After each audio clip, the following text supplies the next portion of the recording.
Good evening, everyone. Welcome to the London Indian Film Festival and to this very special edition of the BFI's In Conversation series.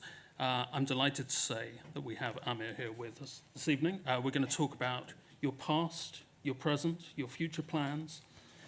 We have some clips to jog everybody's memories. And we'll also be taking questions from you guys in the audience. So if you've had anything that's been on your mind, we can't do medical advice, but anything filmic will be, we can answer those for you. Lots to get through, so let's crack on. Welcome, Aamir. How has London been treating you? Thank you. Yeah, it's been really wonderful. London is a wonderful city. I always enjoy coming here. Yeah. I want to take you right back to the very start, the very beginning. Looking back over your CV, as I have over the last few weeks, it struck me that you have played, in the course of your career, you played musicians, you played sports people, you played lovers, fighters, revolutionaries leading uprisings. You've embodied most people's childhood ambitions and teenage dreams. I was wondering what your childhood ambitions were and teenage dreams. Is there some part of you that would have been quite happy being a plumber or a carpenter or an electrician? Well, actually, as a kid, I had no idea what I wanted to do in life. I was very into sports. I loved playing sports. I used to play a lot of tennis. And I guess as a kid of 12, 13, I had vague ideas of becoming a tennis player, hopefully. But then that was stopped very abruptly. I was pretty good, actually. I was state champion. There's footage of you playing with Roger Federer and... Oh, that's a horrible footage. No, that's... Is it AI? Or No. Okay. That's genuine I'm footage. glad you brought that up. Okay. So, no matter what you do in life, there are days when just everything goes wrong. And that was one of those days when I was playing an exhibition match with Federer was partnering me and Djokovic was opposite and Sania Mirza was there. And I thought I'll get to knock, This is all my big explanation, by the way. So it turns out you don't get to knock because it's like all timed. So you have to just start. And I was suddenly facing Djokovic who was serving to me. And I hadn't hit a ball in like 10 years. So it was a really bad day and my serves weren't going through. So I have the distinction of having Federer and Djokovic sitting on either side of the net, trying to lower it so my serve would go over. I think I'm the only person who has that privilege. So well, I was into sports, but clearly that wasn't good for me. That wasn't very, yeah. So I had no idea. I actually grew up in a filmmaking family. And my father and uncle were both filmmakers, and I grew up with films being made around me. And as a kid, I loved listening to stories. So I would, I remember our cook would tell us stories after she finished cooking the dinner, and we would sit around her. And then when writers and directors came home to pitch to my dad, I'd like to sit in the corner and, listen to stories and the discussions that happened after that. So I kind of grew up with films being made around me. But at that time, I had never imagined I would be in the films. In fact, my parents, when I did mention to them that I'm interested in cinema, they were really against it. My parents and everyone in my family was dead against it. I think it's because they were aware that the film world is a very volatile profession. You can be successful one day and the next day, you're nobody. So I think they wanted to safeguard their kids from entering a profession that's so volatile. But I guess I didn't listen to them. Which is a good thing for all of us. Do you remember your first time on a film set? I know I think you were in one of your uncle's films in the sort of early 70s. Was that your first time on a film set? Or? Yeah, my first time on a film set was during a film called Yadon Ki Barat. Actually, my first time on a film set was when I was 4 years old, I think, 3 or 4 years old. the film was Pyar Ka Mausam, a film that my uncle was producing and directing. And he wanted a small kid to play the role of Shashi Kapoor's childhood. And shooting was at Mehboob Studio. I don't know how many of you know Mehboob Studio in Bandra, close to home. And apparently I wasn't giving the shot. I was crying and I just wasn't giving the shot. So I was, thrown out of the film. Prompt recasting was done. And my younger brother was brought in. So he was in Pyar Ka Mausam. I missed out on that one. Did that sort of crank up the rivalry between you and your brother? No, so I don't remember anything of that. But I do remember when I was about 7 or 8 years old during Yadon Ki Barat. I remember being really uncomfortable with the makeup that they were putting on my face, which I later on realized was pancake. So you kind of put water on it and then it's like a little wet and it's on your face and they kind of even out your face. And it smelled horrible and I just didn't like it.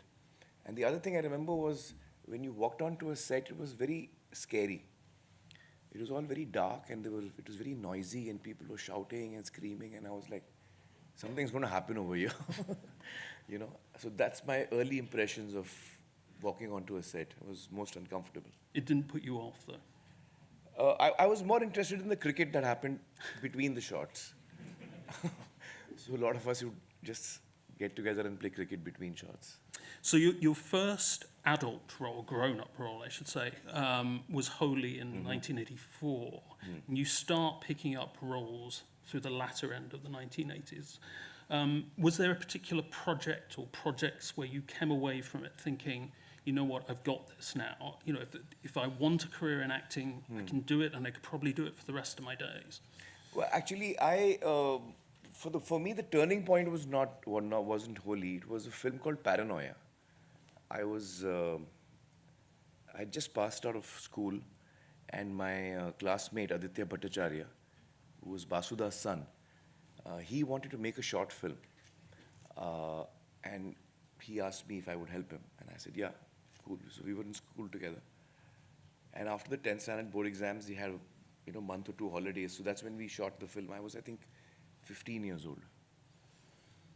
And that 1 month of trying to grapple with telling a story is what really got me interested in films. That's when I knew that this is the world I want to live in. This is what gives me joy. Trying to tell a story, trying to be a character. I was about 15 at that time. And after that, I started doing theatre. And I was in NM College, I was doing theatre with a group called Avantar, which did mostly Gujarati plays. So the first time I ever acted on stage was in a Gujarati play, a language I didn't know. But one of the actors couldn't do the show last minute, and I got my first break as an actor.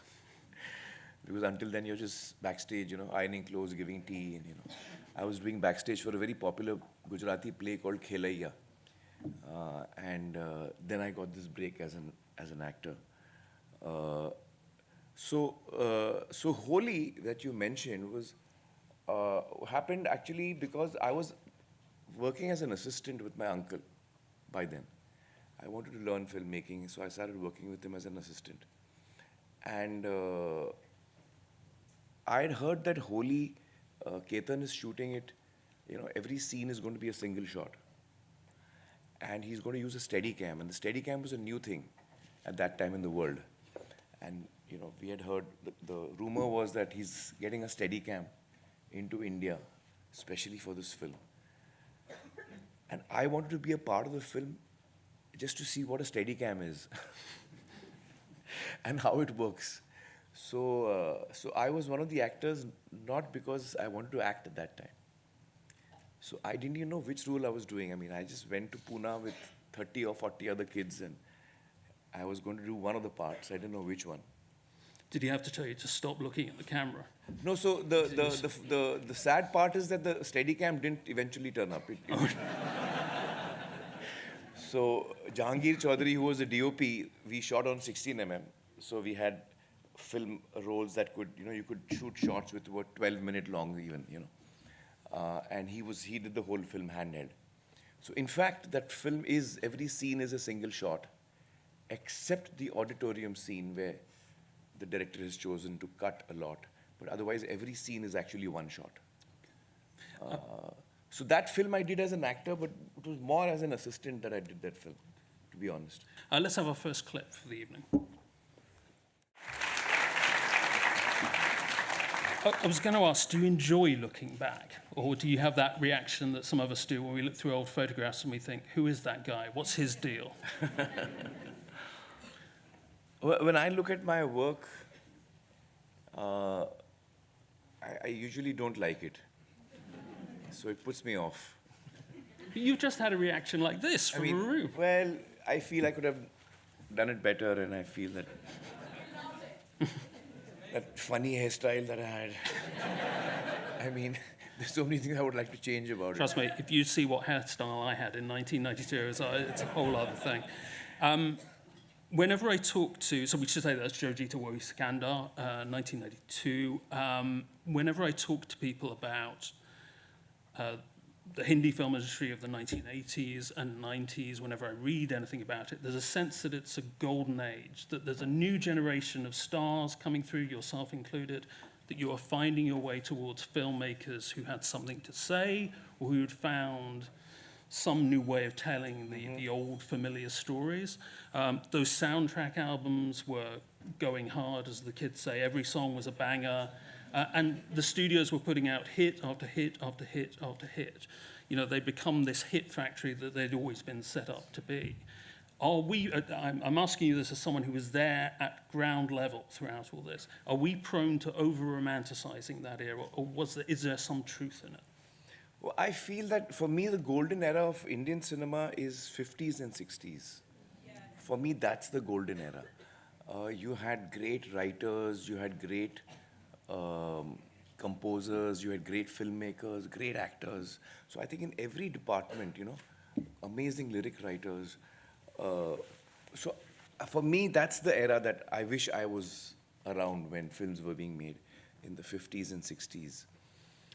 I feel that after that, 70s kind of went a little lower, and then 80s for me as an audience. And I don't mean to sound rude to anyone's work, but for me as an audience, the 80s was the lowest, you know, of Indian cinema. I mean, you know, the writing had gone to pieces, and it was the pitching of the films were very, very high pitched. Sab pancham sur mein ho raha tha, you know, and the music, everything about films was kind of nosediving. And I remember, because I was a producer's son and a director's nephew, I would get, ragged for that, though I had nothing to do with it. But in school, I was like, you Hindi film guys, you don't know how to make films. And so we used to unnecessarily take the brunt of that. Yeah. But also, when I started getting interested in films, which was when I was 15, there was a rebellion in me, and not just me. The younger people at that time, I feel Adi Chopra, Suraj Barjatia, Raj Santoshi, we were all just about to enter. Yep. And we were all quite, I would like to believe that all of us were quite irritated with the kind of work that was happening. So Mansoor, Suraj Barjatia. So all of us came with a certain energy, which I think happened in the late 80s. Right. And I think for me, I think the film that really marks that change is Qayamat Se Qayamat Tak. You know? I mean, not because I'm in it. I mean, I happen to be in it. No, seriously, but it's because of the kind of energy that I think Mansoor brought in as a filmmaker. He brought in such a freshness in his storytelling that it really took the audiences by surprise. And I think a lot of the audiences, the family audiences, if I can put it that way, had stopped going to theaters in India. And so, so they started coming back in. And I think the late 80s, QSQT, and then there was Maine Pyar Kiya, and then there was Ghayal, if I remember correctly, and Adi came with his film. So a lot of, young talent at that time came in, which I think started turning the wheel back into better films, I think. That's what I'd like to believe. So the 90s was getting better, and then, I think the 2000s. So since then, sorry? Like a new wave of Yeah, talent I coming would like through. to feel that late 80s was when things started getting better and have been improving over the years and over the decades since then. And in terms of your career as a leading man, what's interesting about your 90s choices is that every now and again, there's lots of traditional leading man roles, lovers, fighters, but every now and again there's a risk that you take, the Ice Candy Man in Deeper Meta's Earth, for example. Yeah. Were there people around you who said, oh, don't take a role like that? That if you want to be a hero, you have to be playing upright men of virtue. Yeah, no, all the time. That's been there all the time with me. You see, even when I was doing, from where you're looking at it, 1947 Earth is a very unusual film for mainstream cinema. But when you look at mainstream cinema, within mainstream cinema, Dil Hai Ke Mantani is a very odd film for mainstream cinema. Or for that matter, Jojita Voi Sikandar, the clip that we just saw, was not considered mainstream. Mainstream at that time had a very narrow definition. So my films usually didn't fall into that. Andaz Apna Apna was not mainstream, and it didn't do well when it released. So I came with this choice which was very, maybe unusual, but I was very clear that I want to do the kind of films that excite me, and which touch me in different ways, and that's the kind of work I want to do. So I was constantly swimming against the stream. When I did a film like Dil Hai Ke Mantani, it was not considered. There was no action in it, and there was no like a very gaada storyline. Aisa kuch nahi tha. It was a very simple story. Yeah, yeah. So I found that I was constantly swimming against the tide because of my choices, because of the kind of sensibility I had. But very early in my career, I got to learn a lot. Because when I started acting, when QSQT came out, it was a big success, and I was suddenly this overnight star. But at that time, things were different. It took a lot more than a super hit like QSQT for the A-grade filmmakers to take you seriously. It needed a lot more than that. So though I had a big success behind me, none of the directors who I wanted to work with approached me with the film. The directors of that time whose work I liked, none of them approached me for a film. So I was a successful person, but I didn't have the kind of work that I wanted. At that time, the average number of films that Hindi film actors were doing was about, 40 or 50 films simultaneously. Anil Kapoor had the least. He had 33. He's the slacker of the bunch. So I remember that because वो trade guide में आता था, how many films each one is doing and all that. So Anil had 33. I think Govinda had crossed 70. So that was a scenario. I'm just saying, I'm not saying it as a joke. I'm just saying it as a fact of life. That's how it was when I came in. And so I thought if I sign 10 films, it's like 1/3 less than Anil's, I should be okay. So I selected about 8 to 10 films based on what I felt about the script and the story. The directors were not directors who I was wanting to work with. They were mostly new directors. So I ended up taking on these 8 to 10 films. And I had absolutely no idea what I was getting into. For the kind of person I am, 10 films is too much, just too much. I had no idea what it meant until I started working on them. And I also realized my biggest learning came very early, is that filmmaking is a director's medium. And the director is telling the story. So unless you have complete faith in the director, and unless your sensibility really matches with the director, you're going to end up imagining you're going in one direction, but you're going to end up somewhere else.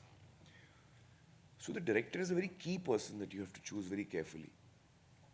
And that was a learning I learned when I did those sign those films with directors I didn't know much about. And the work on those films started. And when the work on those films started, I realized, my God, I really shouldn't have been doing these films, because the director's sensibility is totally different. I'll just give an example. I mean, it's like a very broad stroke example, so you'll get it. So the script says that the hero and heroine are romancing, on a beautiful mountain. So I'm imagining Kashmir, I'm imagining Kulu Manali, I'm imagining the Himalayas.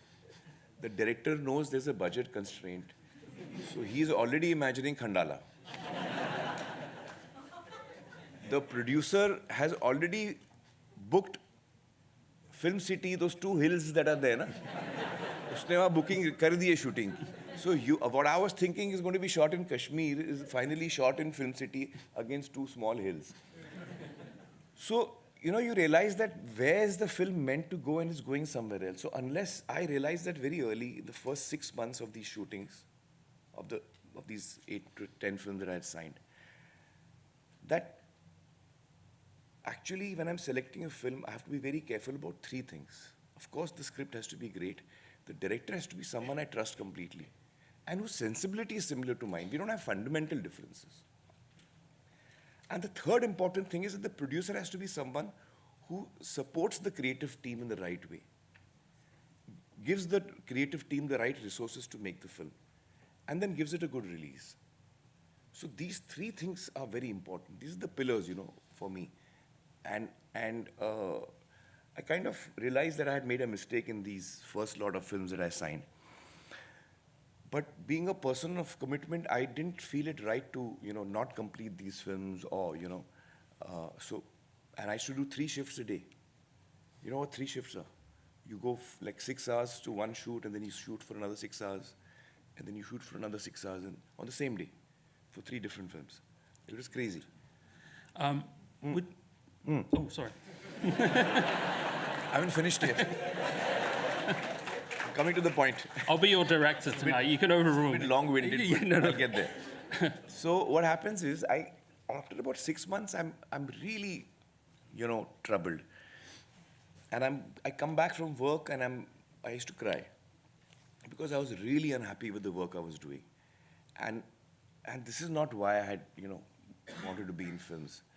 And I was so upset with myself and with how things were going that I swore to myself that whatever mistakes I've made up until now, I'm not going to repeat the same mistake again. So anything I take on from here onwards, these 3 things have to be in place: director, script, and producer. And then, time passed. I completed a number of these films, and then the films began releasing. And they started bombing, one after the other. So I suddenly got labeled one film wonder, and by the media, and rightly so. And I felt like I'm in quicksand, With each film coming out, I'm kind of sinking further in. And no matter what I do, I'm just sinking further in, And at that time, I remember I was offered a film by Mahesh Bhatt. And Bhatt Saab was on the rise. He had made Saransh, then he made Arth, then he made Naam. So all 3 successful films. And he was on the rise. He was a young director on the block, and everyone wanted to work with him. And he reached out to me and said, I have a film for you. And I was so excited. I was like, thank God, finally, someone who I want to work with. And Bhatt Saab was so, successful as a director at that time that just the announcement that I'm doing a film with him would have given me a new lease of life. These films of mine that were not doing well would, people would say, let's wait for Bhatt Saab's film. So saying yes to him was very important to me. So I went to meet him, and he narrated the script to me, what he wanted to make. And I didn't like the script. And I was in such a quandary, I knew my good sense was telling me, just say yes. You need this film, you need this announcement. And my other side was telling me, you've promised yourself you won't do this mistake again. You're not going to say yes to a film where you don't like all these three things. So I requested for time. I said, I'll come in, let me think about it. I'll come tomorrow. And the next day I went to see him. I couldn't sleep all night. Couldn't decide what to do. Should I say yes to him? Should I be smart and say yes to him? Should I, protect what I believe in and say no to him? And, it was like, I'm in quicksand. Bhatt Saab has put his hand out. I have to just to hold it and I'm out of it. It was a tough one. So I went the next day in the evening to him and I was just honest with him. I said, Bhatt Saab, I have to be honest with you. I didn't like the script and I can't do the film. And who am I to say no to you? You're such a successful director. You're probably, at this point, irritated with me and you will never work with me again, but I just have to be honest with myself. I can't do the film. And he was really sweet. He said, no, don't worry about all that. Why don't you like the script? So then I got into technicalities and we began discussing it. The reason I'm telling you the story is that, I was at my worst at that time. I was at my lowest. My back was against the wall. Each film was flopping one after the other. And like 4 films had flopped and the other 5, I knew how bad they were. So there's no hope also. So I was like, what do I do here? And at that time, when I had the maturity, the courage, or the strength to say no to him, when I was at my worst, I think that really was a very big turning point in my life. Had I compromised that day, I think my entire career would have been a series of compromises. But when I could stick to what I believed in, at my worst, it gave me a lot of strength. And I think that my career, as a result of being able to take that step at my worst. And that's why I told you this story. I don't know whether it makes sense. So,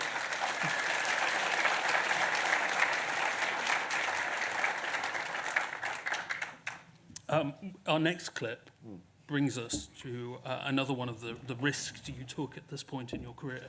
And it's a risk that paid off handsomely. Let's have a look at that now.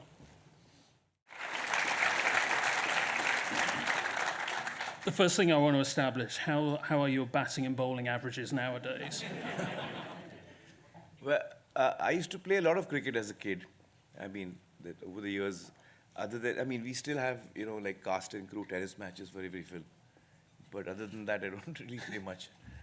But I'm okay. I'm not bad. Well, that's good. I ask on behalf of the English. A lot of the Lagaan team is here, actually. There's Chris and Howard. I can see them. Paul is here.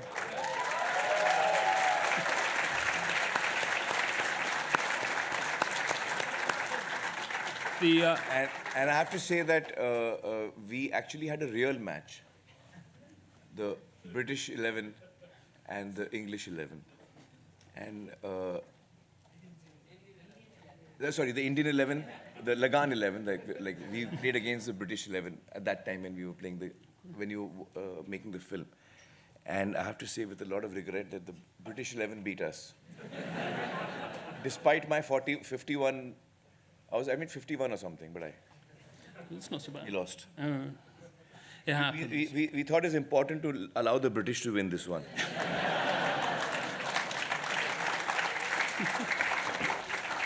We wanted the shoot to go smoothly. So we had the screening of Lagaan at the BFI IMAX on Sunday. There may well be people here who were present on Sunday. We'll get to the reaction to the film and the phenomenon that it became in due course. I want to talk about it because it is such a landmark in your career. Did you have any inkling that in 25 years' time you'll be sat on the stage of the British Film Institute talking about this particular film? No, when we were making the film, I had no idea. We were just frightened. We were just terrified, trying to get it right. It was a tough shoot. It was a tough shoot, Right. yeah. And it was a script that I really loved. And I had no intentions of producing ever in my life. But then, because I wanted to do this film, I ended up turning producer. And it was a huge risk, and it was there's a scene in the film which finally is not in the final cut when Bhuvan is feeling particularly low on a day, and he's in the mandir, and he's, suddenly he feels I've made a mistake. We're going to lose, and his mother comes from behind and she says like, "What are you thinking?" And he says, "माँ ये बीड़ा उठा के मैंने कौनो गलती तो नहीं की." First time he feels a sense of doubt. So that was a constant line between Ashutosh and me. Ashu, ये बीड़ा उठा के हमने कौनो गलती तो नहीं की. So every day was a tough shoot, and there was a crisis almost every day. That's how filmmaking is, I guess. But what drew you to this? I mean, this is a fraught moment in colonial history, British history, Indian history. Well, actually, what really attracted me to the script was it was the undying human spirit. It's a film about, it's about the triumph of the human spirit. Actually, this film is about that, and that's what really got me. It's a very inspirational film. Also, So I think I just love the way Ashu wrote the script. It's got a very classic format of writing. There's great humor in it. There's the right amount of romance. So I just loved the script. I had to do it. We got another clip from where we're going to have a look at. Let's have another look at Lagaan.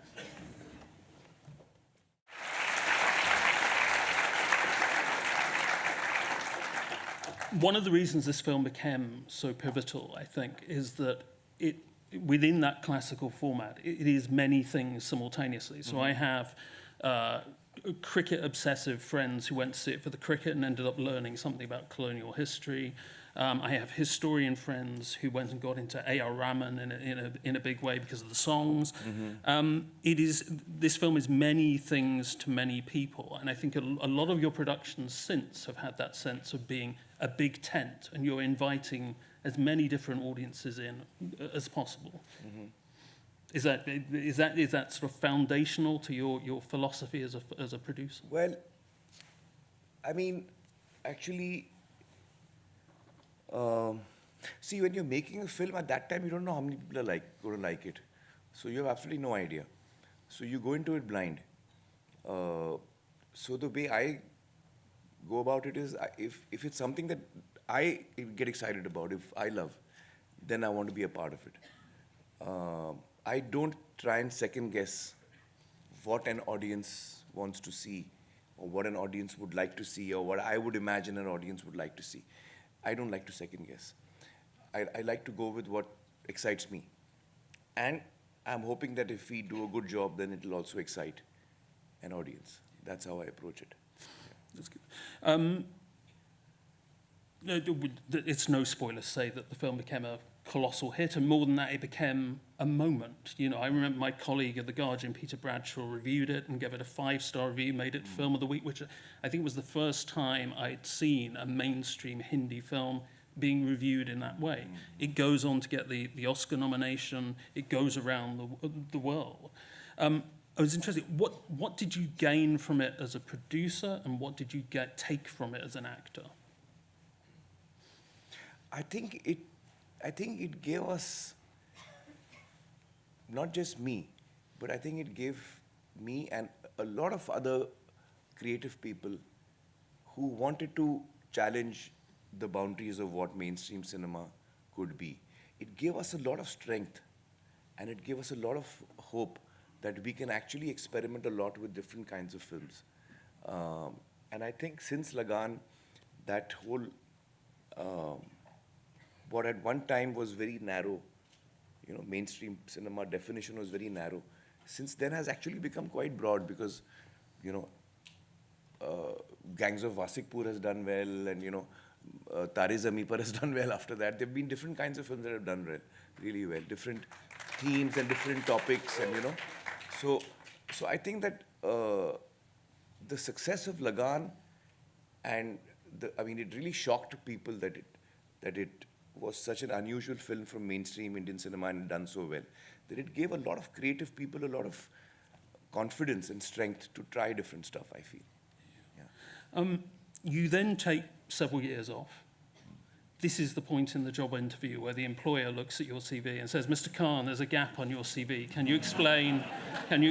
Were you tired? Were you going around the world with this film? Were you burnt out? Did you need a holiday?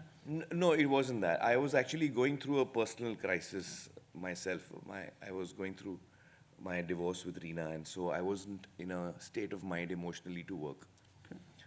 So Lagaan came out in 2001, and 2 months later, Dil Chahta came out, which had been already shot and was ready. But then I wasn't able to work, quite honestly, for the next few years, until I kind of could get back onto my feet. And then I did Mangal Pandey. Yeah. It is a tricky thing. I think when an actor becomes a star, some part of them has to become a businessman. You have to take meetings, you have to do deals, you have to sell stuff, promote stuff. You're doing a lot more stuff than you would have been doing 10, 15 years before. I'm just wondering, on a sort of weekly basis, how much time do you now get to sit down and watch a film, as you would have done at the start of your career? Oh, no, I never watch films. You lie, sir. No, You lie. No, I promise you. I've never been much of a film watcher. So what do you do with your spare time? I read. Oh, okay. I read. I love reading. Right. So for a person who's I love films and, but I don't watch them for some reason. I mean, over the years I've got a nice, clever answer to that. Some people play football, some people watch football. So I just like to make films. Actually, it's not that I don't like watching, I love watching films. You just don't get the time. I just don't get down to watching them. Right. That's the truth. I don't get down to watching them. So when I'm free, I pick up a book. Okay. I just don't get down to watching a film. What are you reading at the moment? What's in your luggage? I've just started this book. Well, actually, I just finished the book version of Game of Thrones. Oh, wow. Not Game of Thrones. What am I saying? Sorry.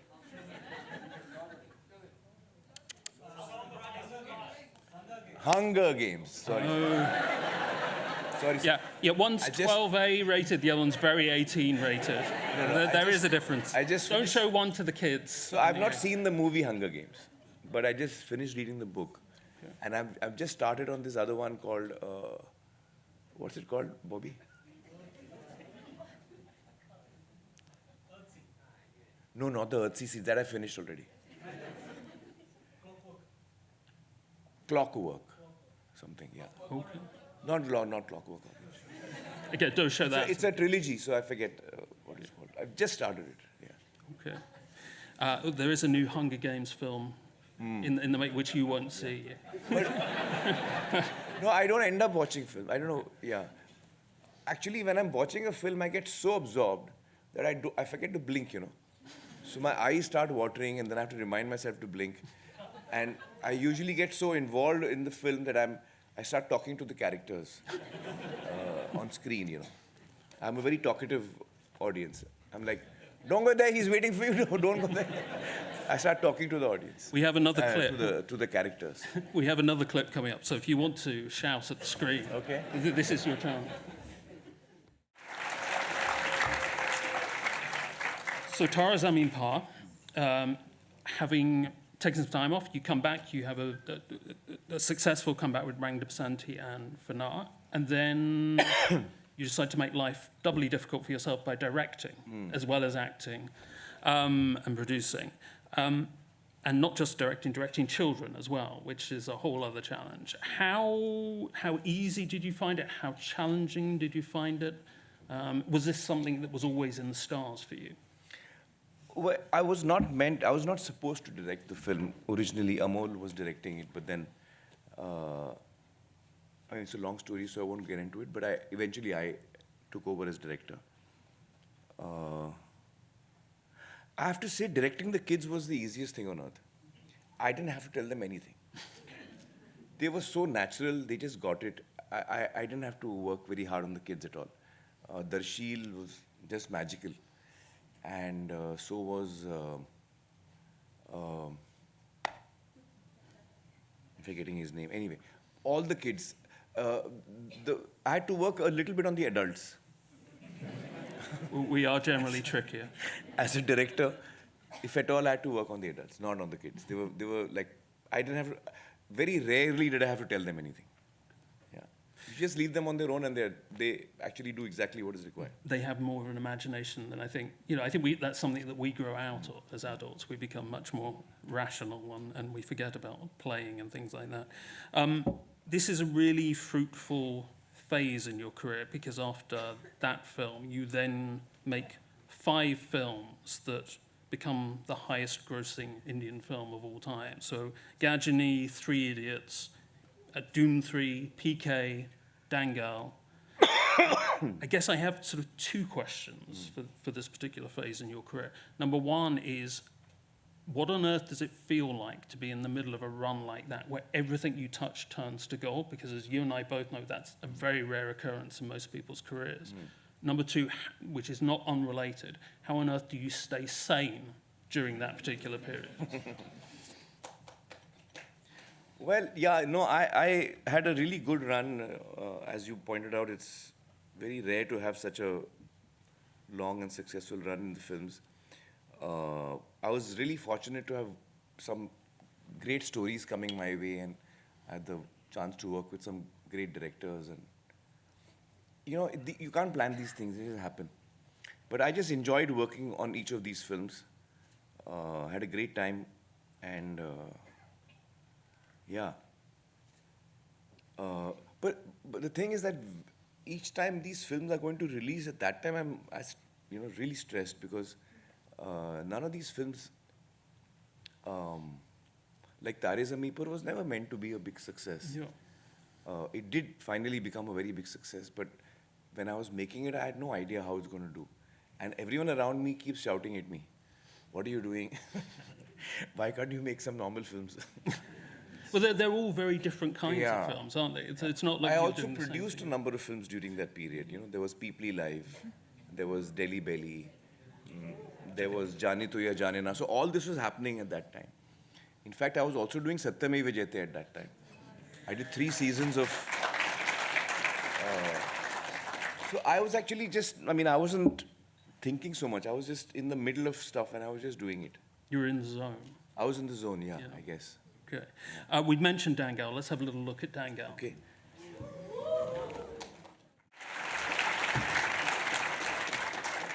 So we've talked about tennis, we've talked about cricket. I was going to challenge you to an on-stage wrestling bout, but the BFI has some health and safety regulations we didn't sign off on. But this strikes me as another example of how adaptable you are as an actor. It always strikes me that there are 2 types of stars. There are the stars who habitually play themselves and are almost always the same, slight variations role to role. And there are actors like yourself who are what I would say shapeshifters. You, sir, are a shapeshifter. I say that with all due respect. The Aamir of Rangila is not the same as the Aamir of PK and not the same as the Aamir of Dangal. Part of me wonders, is there some part of you that would be very happy being a regular character actor, that you'd come in for 3 or 4 days of shooting, that you'd be billed 6th or 7th on the credits, and you wouldn't have to carry around the weight of these big productions? No. No. Fair enough. Next question. I like the challenge. I asked that as a slacker. I think as someone who doesn't understand your work ethic. Yeah. No, I enjoy a challenge. I also enjoy surprising myself. I get bored repeating myself. I also like to surprise my audience. I don't want them to know what I'm doing next. And so that's what excites me. And I do want to play characters. I do want to play different characters and not just get stuck in one kind of space. Yeah. I think that's the reason. But I still want to be playing the lead. Okay. We can make that happen. Just being honest. I was going to ask you spoke very openly and honestly a few years back about Lal Singh Chahta and your disappointment to the fact that film didn't quite reach the audience you'd hoped it was. Mm-hmm. Is the challenge for you in this next phase of your career that the kind of scripts that unify an audience, that get people together, they're not being written in the same way they were 15, 20 years ago? Or is it that the audience is so scattered, people are still watching at home post-COVID? I guess basically what this question boils down to is, what is keeping you awake at night? Oh, that's a different question. That's a totally different question. But anyway, coming back... Film-related, what keeps you awake at night? Catan. Catan keeps me awake at night. I love this game called Settlers of Catan. Oh, yes. My brother plays it. So anyway, the thing is that I think that a lot has changed in cinema. Certainly, I think that with the smartphone coming in, which I think was around 2005. Yeah. It's when it started. And then it's been about 20 years since the smartphone has come in. So I think about 10 years ago, or roughly, 8 to 10 years ago, is when that phenomena actually, hit us as people. Yeah. Because when the smartphone came in, I don't think we realized exactly what it meant. But today, most of us are into our phones, and so earlier, how has it changed for a film person? Earlier, when I was doing a film, I was telling a story to a captive audience. The audience was sitting in the theater and just watching the screen. It was a captive audience. Today, when I'm telling a story, it's not a captive audience. I'm competing with 1,000 other things. The whole universe is there in my palm as an audience. I've posted something, I want to know I'm on various WhatsApp groups and chats are happening, and I may have posted something important, I want to know how people are reacting to it. So I'm not a captive audience. I'm a distracted audience. So now I have to tell a story to a distracted audience. That's the reality, that's the big shift. Plus, this distracted audience is also used to very quick dopamine hits, because of, you just want to watch something, you flick your finger off and you get to watch something else, scrolling and all that.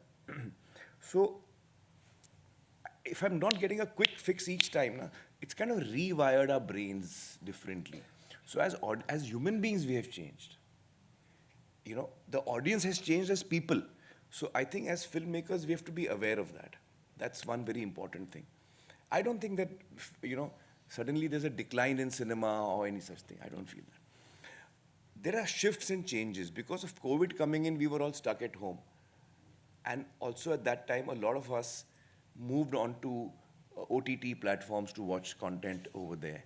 And then that kind of became our habit. So even that has happened. So a lot of people today choose, okay, this kind of a film I'm going to watch in the theater. This kind of a film, I'm going to wait, I'm going to watch it at home. So we differentiate. Earlier, the differentiation was not there. We would, watch most films in screens. So as filmmakers, we need to now figure out that the content that I'm picking up, is it magnetic enough that it will pull people to a theater, or will they prefer to watch it at home?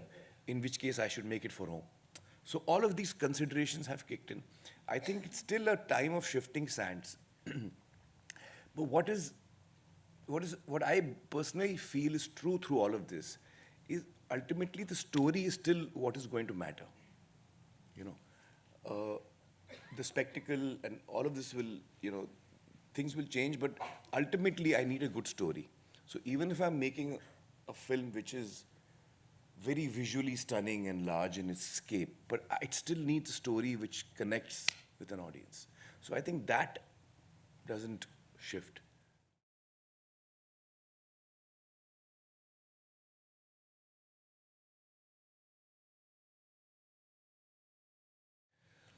Well, when you're dealing with material which is historical in nature, then you obviously do the right kind of research, and you try and be as accurate as you can. And on some occasions, like in the case of Mangal Pandey, I remember there's very little written about Mangal Pandey. I think in the India House Museum here in London, there's barely 4 pages on him. And very little is known about him. So then you have to work with a lot of what people believe about him, what is the myth about him, and you start working with that. So by and large, I mean, when you're dealing with historical stuff, you try and be as accurate as you can. Yeah.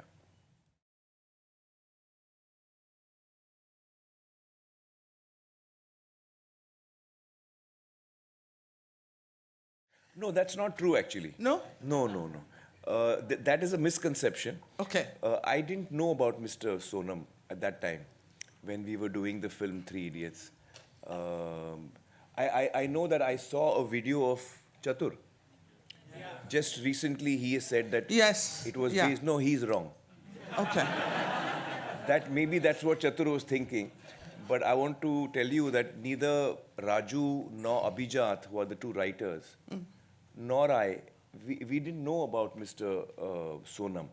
However, what Mr. Sonam is doing is good work in any case. He doesn't have to be based on the character of Three Idiots for us to respect him and Yeah. the work that he does. But what do you have to, have to say anything about his... Just from a factual point of Yeah. view, I want to tell That's you that incorrect. neither It's Raju never been nor I- clarified before this. Yeah. You heard it here In fact, Mr. Sonam has said this. Okay. He also has said that the character is not based on him. He has also clarified. But do you have anything to say about his fasting for 19 Well, days? I think all of us are very concerned for his health and his life, and we hope that it ends well, and all of us are hoping that he ends his fast and looks after his health. Yeah. Yeah. Thanks.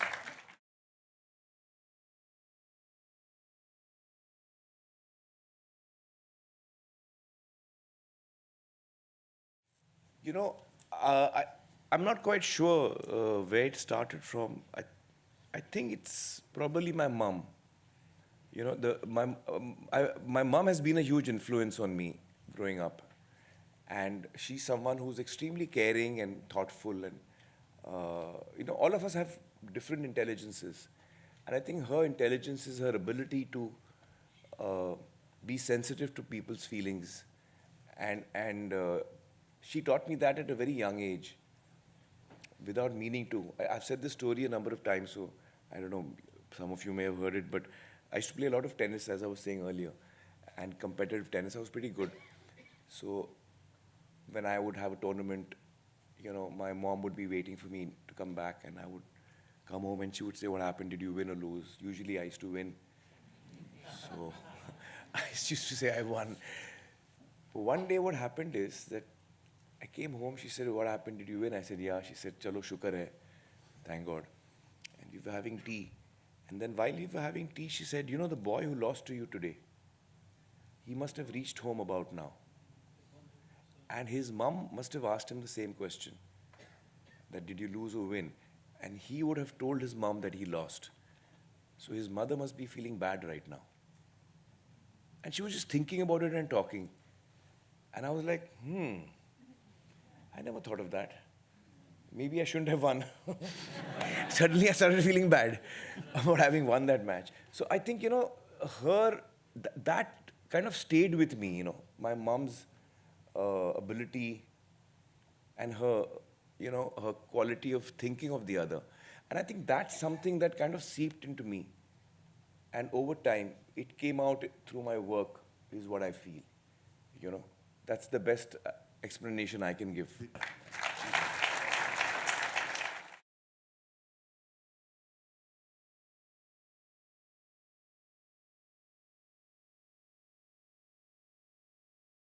So I'm not a trained actor. I've not been to film school, so I have my own method. But have a seat, please. Have a seat. So what I do is, the first thing I do is I want to hear the script narrated by the director, because when I hear it from the director, I come to know how the director is seeing the character, how he's seeing the story unfold. That's very important to me, seeing it from the eyes of the director and understanding that. And I spend a lot of time clearing doubts in my head that I may have, questions. A lot of it gets answered in the script, and then some of it the director and I discuss, and my first step is trying to get into the head of the character. How does this character, what is his energy?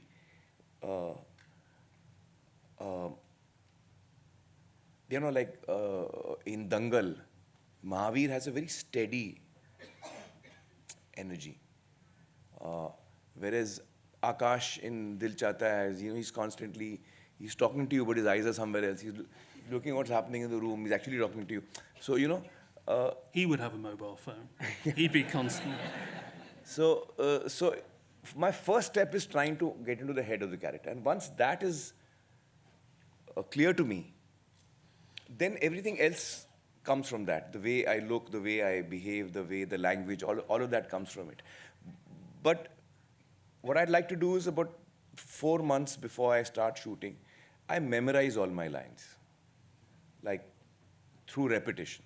So I take the toughest scene of the film, or the longest scene of the film, which needs a lot more memory, and I start with that first. So on the first day, I learn that first scene, and I spend all 3-4 hours just on that one scene. On day 2, I spend half an hour on the first scene, and I pick up the second scene. On day 3, I spend 15 minutes on the first scene, 15 on the second, and then I spend 3 hours on the new one. So that way, when I've finished 90 days or 120 days, that first and most difficult and important scene of mine, I've done some 9,000 times. So it's in my system, it's in my blood.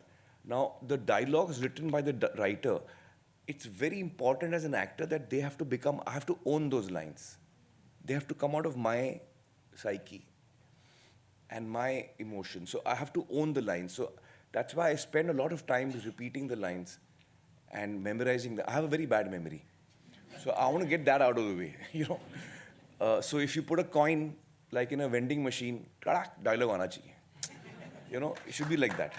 So I like to be prepared, and then when you have the lines inside out, then you can start playing with the scene, and you can start trying doing it in different ways. You know, so that's roughly the process I follow.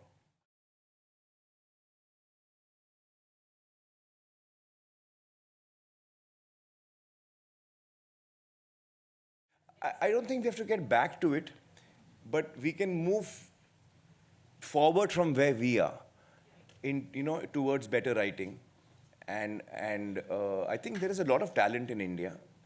I mean, all over the world for that matter. But there's a lot of talent in India which can really contribute to that. And I think that, there's younger and younger talent coming out of places which are more and more unusual. You know, at one time it was very difficult to get into the films. But today, because of, I guess, the internet, and maybe because of, everyone having a cell phone, so it's a lot more, almost anyone can be a filmmaker. And I think that has really helped people to come out with their talent and showcase it in different ways. Yeah, thank you. One last question from me before we let you go off into the night. Where are we going to see you next? I know that I read last week that you've got an Indo-Australian production in the works. Or a little bit. That's something that we'll be producing. I won't be acting in that. Okay. That's a film that we'll be producing along with it's an Australian-Indian co-production. So where do we see you? As an actor? Yes. I'm not sure whether I'm allowed to tell you this. Yeah. You're amongst friends. But no, I'm not allowed to. No. My manager is saying I'm not allowed. Anyway, I am doing a film which is starting in November. So I start prep on it. Once I go back, 1st of August, I start prep on it. And sometime in November, we start shooting the film. And very soon, we'll be announcing it. So, yeah. That's great. Something to look forward to. Yeah. Thank you so much for Thank talking you. so openly. Ladies and gentlemen, Aamir Khan. Thank you.